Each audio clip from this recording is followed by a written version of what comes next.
The Land Rover Defender key fob battery can be easily replaced at home. You'll need a CR2032 3V lithium coin cell battery and a small flathead screwdriver or plastic pry tool. First, locate the small notch or seam on the key fob's edge. Insert the tool and gently pry open the two halves of the plastic case. Avoid using too much force. Remove the old battery, noting which side faces up for correct polarity.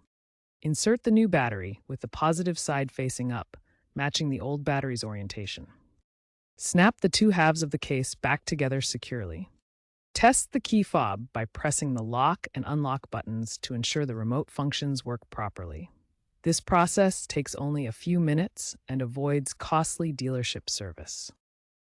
If the key fob doesn't work after replacing the battery, a remote fix might be needed. Start by holding the lock and unlock buttons simultaneously for 5 to 10 seconds to reset the fob. Alternatively, try driving the vehicle briefly to resync. For water damage, open the fob and clean any corrosion with isopropyl alcohol. If issues persist, Land Rover's In Control app offers pairing options. While DIY is common and cost-effective, remember that unauthorized repairs might void warranties. If problems continue, consult a Land Rover dealer.